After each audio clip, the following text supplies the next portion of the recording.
한국이 핵 잠수함을 승인받자 일본이 들썩이고 있습니다. 트럼프 대통령의 한국 핵 잠수함 건조 승인 한마디가 동북아 안보 판도를 뒤흔들자 가장 먼저 신경질적인 반응을 보인 쪽은 다름 아닌 일본이었습니다. 일본은 미국 국방장관에게 직접 왜 한국만 승인했느냐고 따져묻고 심지어 우리도 핵 잠수함을 도입하겠다고 선언했습니다. 그러나 정작 그들의 현실은 냉정합니다. 갖지도 만들지도 들여오지도 않는다는 비핵 3원칙에 묶여 한 발자국도 앞으로 나아가지 못하는 나라가 바로 일본입니다. 그 원칙을 어기면 헌법이 무너지고 지키면 군사력은 제자리 걸음입니다. 결국 일본은 질투는 해도 실행은 못하는 구조적 딜레마 속에 갇혀 있습니다.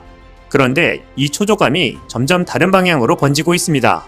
시마네 현지사 마루야마 다스야는 4일 내각부까지 찾아가 다케시마의 날 행사에 강요가 직접 참석하라고 요구했습니다.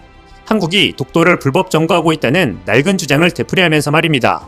총리 다카이치 사나에는 장관이 직접 가는 게 당당하지 않느냐며 아예 외교 마찰을 전제로 한 강경 발언까지 쏟아냈습니다.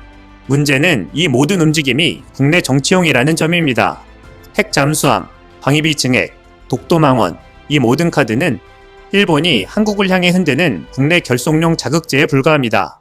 실질적 행동은 하나도 없으면서 여론조사만 보면 82% 지지율이라는 착시 효과에 취해 있습니다. 다카이치 내각의 초반 지지율은 고이즈미, 아베 시절의 환상을 재현하고 있지만 그 밑바닥에는 한국을 향한 열등감이 짙게 깔려 있습니다. 한국이 핵잠을 승인받고 세계 방산시장에서 영향력을 확대하자 일본은 즉각 블랙이글스 금유 지원을 취소했습니다. 이유는 단 하나, 그들이 독도 상공을 비행했기 때문입니다. 한국 공군의 기동 비행에 불쾌감을 느낀 일본이 마치 어린아이처럼 그럼 도와주지 않겠다고 떼를 쓰는 모습이었습니다. 그러나 냉정히 보자면 이런 반응은 일본이 한국의 성장을 인정하고 있다는 방증입니다. 독도 문제를 꺼내는 것도 한국 핵잠을 문제 삼는 것도 결국 이제는 따라잡지 못한다는 위기의식에서 비롯된 것입니다. 세계는 다르게 움직이고 있습니다. 뉴욕타임스는 최근 사설에서 한국이 미중 패권 경쟁의 한복판에서 조종자이자 새로운 축으로 부상했다고 보도했습니다. 미국과 중국이 경주 에이펙 정상회의에서 휴전을 선언하는 동안 진짜 주목받은 건 그 틈새를 정확히 꿰뚫은 한국의 외교였습니다. 트럼프 대통령이 핵 잠수함 건조를 전격 승인하자 세계의 시선은 단숨에 서울로 쏠렸습니다. 한국은 이제 단순한 동맹국이 아니라 미국의 전략적 체계 속 핵심 축으로 자리 잡았습니다. 뉴욕타임스는 이를 균형 외교의 한계라 했지만 실상은 한국이 선택받았다는 선언이었습니다. 이제 균형의 무게추는 완전히 한국 쪽으로 옮겨갔습니다. 한때 동북아의 조연이었던 한국은 이제 미중 모두가 신경 써야 하는 주인공이 되었습니다. 시진핑이 방안을 추진하는 것도 트럼프가 핵잠을 승인한 것도 모두 같은 이유입니다. 한국을 놓치면 동북아의 판을 잃기 때문입니다. 반면 일본의 표정은 썩 밝지 않습니다. 한국의 외교적 존재감이 커질수록 일본은 점점 주변으로 밀려납니다. 에이펙 무대에서 한국 대통령이 미중 두 정상 모두와 나란히 회담하는 동안 일본은 누구 편에 설지만 고민하고 있었습니다. 다케시마의 날 운운하며 독도망원을 이어가고 한국의 핵잠 소식에 우리도 하겠다고 외친다고 해도 그 외침은 공허한 메아리에 불과합니다. 비핵 3원칙과 평화헌법이라는 족쇄에 묶여 실질적 행보는 하나도 내딛지 못하고 있기 때문입니다. 한국이 핵잠의 시대를 열자 일본은 오히려 불안감에 휩싸였습니다. 불안은 질투로, 질투는 망언으로, 망언은 결국 고립으로 이어집니다. 결국 일본은 스스로 만든 굴레에 갇혀버린 셈입니다. 독일 공영방송 도이체벨레도 최근 비슷한 분석을 내놓았습니다. 도이체벨레는 한국의 핵추진 잠수함 건조 승인 소식이 동북아 전체의 군비 질서를 뒤흔들고 있다고 보도했습니다. 그들이 말한 군비 경쟁의 심화는 사실상 한국이 판을 주도하기 시작했다는 뜻이었습니다.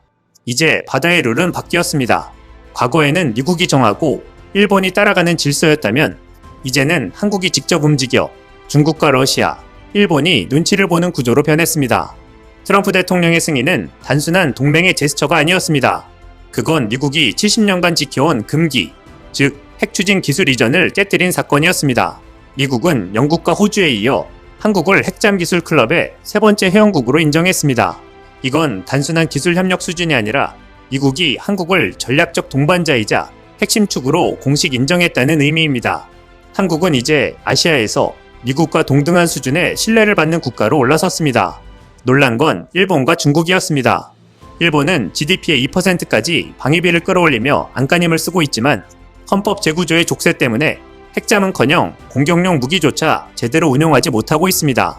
그런 일본이 한국의 핵잠 건조 소식에 우리도 하겠다고 외친 건 결의가 아니라 질투의 외침에 불과합니다. 반면 중국은 상황이 다릅니다. 이미 7척의 핵 잠수함을 보유하고 있지만 한국이 핵잠을 보유하는 순간 그들의 해상 전략은 전면 수정이 불가피합니다. 서해와 동중국해에서 한국이 조용히 눈에 보이지 않는 균형자로 떠오른 것입니다.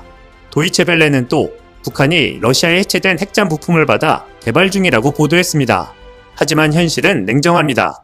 러시아의 기술은 노후했고 북한의 조립 능력은 불안정합니다. 그에 비해 한국은 세계 최고 수준의 조선 기술과 정밀 제조 인프라를 갖고 있습니다. 핵추진 잠수함은 단순한 무기가 아닙니다. 정밀기계, 원자력, 소음 제어, 해양통신, 이 4가지 분야의 기술이 모두 정점에 올라야만 가능한 국가 프로젝트입니다. 즉, 한국이 핵잠을 건조한다는 것은 세계 기술 체계의 최상단에 올라섰다는 선언과도 같습니다. 북한은 러시아의 잔여 부품에 의존하고 중국은 수입형 부품으로 무장을 늘리며 일본은 법적 제약에 갇혀 주먹만 쥐고 있습니다. 그러나 한국은 스스로의 기술로 핵잠을 만듭니다. 이게 바로 진짜 자주 국방이며 핵주권의 실현입니다. 서방 언론은 이 흐름을 두고 동북아 군비 경쟁의 심화라고 말하지만 본질은 다릅니다. 이건 군비 경쟁이 아니라 한국 중심의 억제 구조 재편입니다. 한국이 핵잠을 가지면 북한의 도발은 즉시 탐지됩니다. 중국의 해상 영향력은 제한되고 일본은 감히 독도 상공에서 공세적 발언을 하기 어려워집니다. 한국의 핵잠은 단순한 함정이 아니라 동북아 안보에 새로운 규칙을 만드는 힘입니다. 도이체벨레는 또 한 가지 흥미로운 분석을 내놓았습니다. 서방이 우려하는 것은 핵 확산이 아니라 한국의 기술적 자립이라고 했습니다. 한국이 국제규범을 철저히 지키면서도 독자적 방어력을 확보할 수 있는 기술 자주권을 확보했기 때문입니다. NPT 핵 확산 금지 조약을 위반하지 않으면서 핵잠을 운영할 수 있는 국가는 세계적으로 극히 드뭅니다. 그 복잡한 기술적, 외교적 균형을 유지할 수 있는 나라가 바로 대한민국입니다. 핵 추진 잠수함 한 척은 단순한 무기가 아닙니다. 그건 국가의 자존심이며 외교 구조의 중심 이동을 상징합니다. 한국이 바다 아래에서 독자적 억제력을 확보한 순간 동북아의 힘의 균형은 완전히 재편됩니다. 일본은 뒤늦게 방위비를 늘리고 중국은 경계선을 다시 계산하며 북한은 러시아에 의존하려 애쓰지만 그 모든 움직임의 출발점은 오직 하나, 한국의 결단이었습니다. 한국이 어느 쪽으로 기울든 그 방향에 따라 미중의 긴장선이 출렁이고 동북아의 안보 지형이 재편됩니다. 한국은 더 이상 누군가의 보호 아래 있는 나라가 아닙니다. 바다의 균형을 바꾸고 육상과 해양, 기술과 외교를 잇는 새로운 중심국가입니다. 일본이 독도망언을 되풀이할수록 그건 한국의 존재감을 역설적으로 증명하는 셈입니다. 이제 동북아의 중심은 일본이 아니라 한국입니다. 미중의 틈새에서 흔들리지 않고 중심을 잡은 나라, 그리고 핵잠으로 바다를 제압한 나라가 바로 자랑스러운 대한민국입니다. 이상 시온TV였습니다.